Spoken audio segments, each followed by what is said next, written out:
চীনারা সমস্যাকে দেখেন নতুন সম্ভাবনার চোখে। যেখানে আমরা হতাশ হয়ে সমস্যার সমাধানে হোঁচট খাই, সেখানে তারা প্রতিনিয়ত খুঁজে বের করে উদ্ভাবনী সমাধান।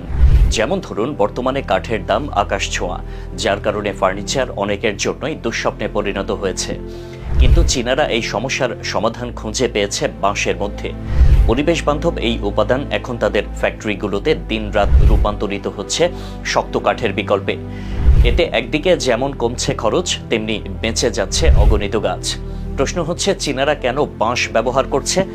জানা যায়, বাঁশ হল পৃথিবীর অন্যতম দ্রুত বৃদ্ধি পাওয়া উদ্ভিদ, যেটি প্রতি বছর 2.5 ফুট থেকে 6 ফুট পর্যন্ত বাড়ে। অন্য গাছের তুলনায় এর বৃদ্ধির হার অনেক বেশি, যা আমাদের পরিবেশের জন্য বেশ তাৎপর্যপূর্ণ। বাঁশ শুধু দ্রুত বৃদ্ধি পায় না, এটি সম্পূর্ণ প্রাকৃতিক, পুনর্নবীকরণযোগ্য এবং পরিবেশের জন্য অত্যন্ত উপকারী। বাঁশ থেকে কাঠ তৈরির প্রথম ধাপে বাঁশের গুঁড়ি